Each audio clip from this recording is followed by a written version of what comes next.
Hello guys, welcome back to my channel. Today we're gonna dive in the rumors about the iOS 18. We already have the iOS 17 and all its subversions, but what general changes and differences should we know about the iOS 18?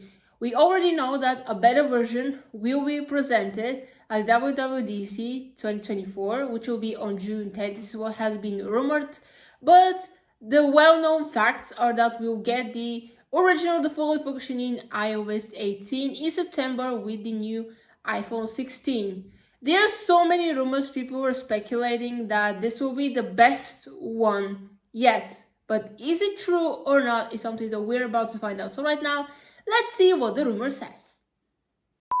One of the rumors suggests that Apple will get more in-depth with AI. We all know that the Samsung Galaxy S24 series are taking this seriously and are using AI way more often in their software. But will Apple follow the lead or not? We're about to find out. So, AI Enhanced Siri. Siri stands at the forefront of transformation with the advent of iOS 18, thanks to an infusion of advanced AI technologies. By integrating large language models similar to the technology underpinning chatbots like ChatGPT, Siri is about to undergo a comprehensive revamp. This evolution aims to equip Siri to understand and process complex queries and tasks with unprecedented accuracy and efficiency. To a sense of this transformation lies in making Siri not only smarter but also more intuitive, enabling interactions that more closely mimic natural conversation than ever before.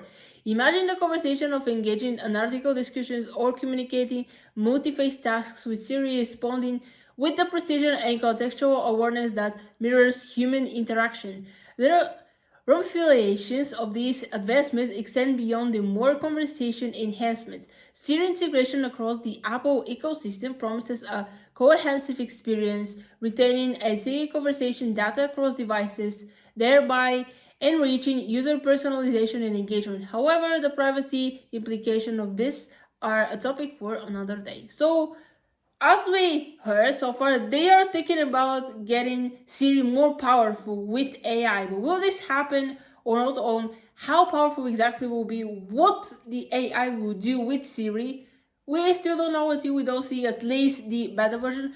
Personally, I don't use Siri that much because, like, whenever I need something, like, I just type on Google, like probably every other person. But yes, even Siri does this. Hey Siri, how can I solve this problem? Here's what I found on the web, because most of the times you just search on the internet for the solution to your problem, something that you can do on your own. But for the least people, they use Siri. But I'm excited to see how powerful she can get with AI. Another rumor when it comes to the iOS 18 is about new home screen. So far, I like the home screen on my phone. Yes, I put different wallpapers, but the fact that it's so customizable, I have tried this, and you can play hours until you find something that's aesthetically pleasing to you. Is just brings so much joy, and the fact that you can do whatever you want with it. Like, this is what phones nowadays should do, to let the user customize the wallpapers the way they want, not only just put the background, like changing the fonts, even including emojis that nowadays. But what else the new iOS 18 can do? We're about to find out. So, with every iOS announcement, iPhone owners are encouraged to get excited about new wallpapers and ways to personalize their home screen. But every year, the home screen consists of the same 24 apps you have used for the last 10 years. Predictably, iOS 18 promises to redefine the home screen with a wide range of customization capabilities. Apple's vision for more adaptable home screen suggests a leap towards a more personalized iPhone experience, which will undoubtedly amuse Android fans. Rumors indicate that users will gain the flexibility to manipulate the arrangement of app icons, introduce spaces, and explore new aesthetic themes while maintaining an organized layout thanks to an invisible grid system.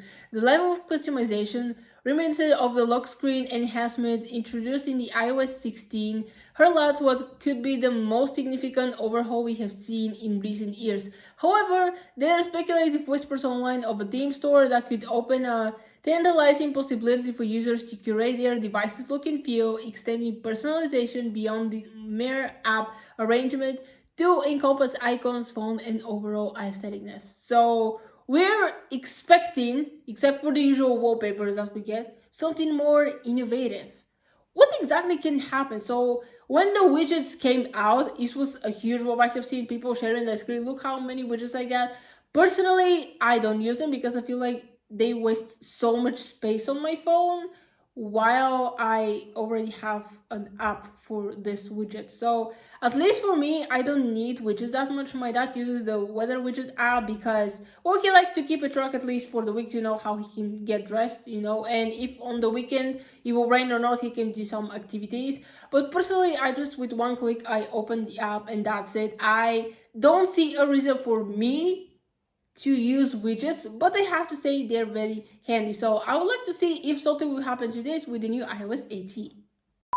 One of the next rumors about the iOS 18 is about multitasking and split screen. So all the iPad users know that you can do split screen on their iPad. So for example, I want to open Apple Maps right here, and then from the bottom, let's say I want my photos, I can just tap, open them here, and now we have both my Apple Maps and my photos. And with a simple click, you can just close all of them, and there we go. So what exactly this will do to the iPhone? So rumors suggest that iOS 18 could transform multitasking on larger iPhones by introducing split screen capabilities that allow users to run multiple apps side by side for the first time, harnessing the full-time potential of devices like the iPhone Plus and the Pro Max models. The long-awaited feature brings a new level of productivity and convenience to the iPhone, enabling users to effortlessly toggle between tasks such as composing emails and watching videos, mirroring multitasking functionalities previously seen on tablets and Android smartphones.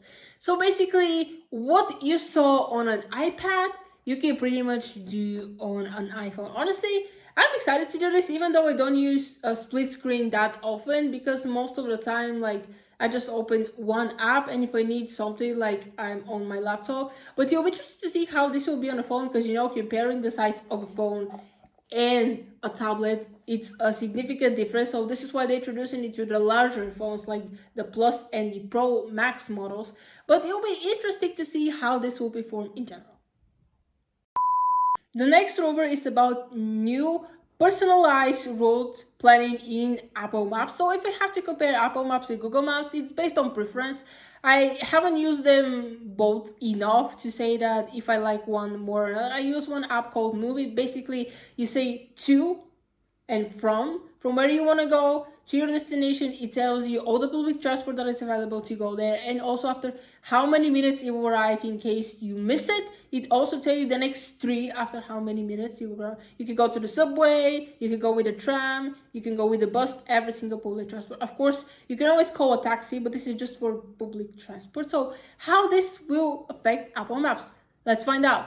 Apple Maps also looks set for a revamp in iOS 18. Rumors suggest greater personalization with the introduction of custom routes, allowing travelers to chart their course based on preferences for scenic beauty or familiarity with the path. These enhancements promise to redefine how journeys are planned, shifting from the rigid, predefined rules to flexible, use-defined explorations. We also expect the extension of topographic maps from the Apple Watch to iPhones, Macs, and even Vision Pro. First in watchOS 10, these maps are celebrated for their detailed depiction of trails, evaluation, and contours, aiding hikers to an outdoor enthusiast in navigating the natural world. With the underlying code for topographic maps reportedly prepped and poised for the activation across Apple ecosystem, iOS 18 might bring the great outdoors to users' fingertips, making it an indispensable tool for explorers and travelers. So basically, it will make your experience even better. Yes, I don't travel that much to use Apple Maps, mostly because I feel like I need a map if I'm traveling from one town to another to pick the best road where like I will go faster. But for public transport, I already said which one I'm using. But I have to say, once I did use Apple Maps, and maybe because I wasn't that familiar with it, also like I didn't knew exactly the area where the store that I wanted to go was, and this is maybe why was my confusion, because yes, I was following the signs, but let's just say that nothing happened. I have tried to use it like when my parents are traveling, but they keep complaining it's in English, we don't understand anything. Well, learn English then. But I have to say, it's good that they are revamping and making their apps way more efficient and user-friendly.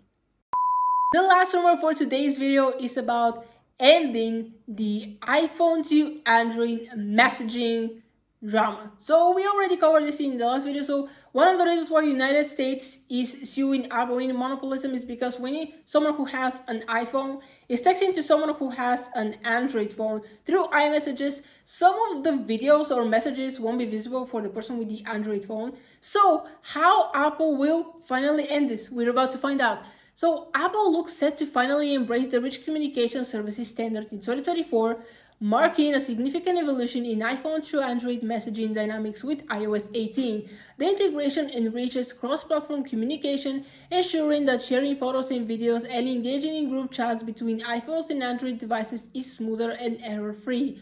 RCS will introduce features long enjoyed by iMessage users such as emoji reaction, read receipts, and real-time typing indications to iPhone to Android interactions and vice versa, thereby leveling the messaging field. Despite iMessage retaining the crown for iPhone to iPhone exchanges, the inclusion of RCS aims to offer a more seamless and interoperable messaging experience across devices. However, as Apple gears up to roll out this update, Google warned how a lack of end-to-end encryption between Google Messages and iMessage could lead to an avalanche of spam. So even though they're trying to make it like smooth and seamlessly for all Android users, not only for iPhone to iPhone, but also to iPhone to Android, we're about to see if this will be completely error-free, or people who are using Google Message, for example, might have some issues or, as they said, some spam. So what will happen? We're about to find out. Okay guys, that'll be the video. Hope you enjoyed it. Comment down below what are you most excited for to see in iOS 18. I think that because I like design and aestheticness, I'm most excited to see their new home screen, the wallpapers and all these things that they would design, because pretty much I feel like this is the one thing that I will use the most when it comes to iOS 18. Yes, I use Apple Maps, just not that much. iMessage, I use Messenger the most. So I have to say that I'm not that in-depth into these messaging issues. But you know, rumors are rumors, leaks are leaks, but we still don't know anything until Apple confirms it, which will happen in the WWDC. So that will be the video. Hope you enjoyed. Please smash that like button. You can like this video, share it with friends, and don't forget to subscribe to this channel, turn on the bell so you'll be notified whenever I post new videos. And I'm gonna see you next time. Bye.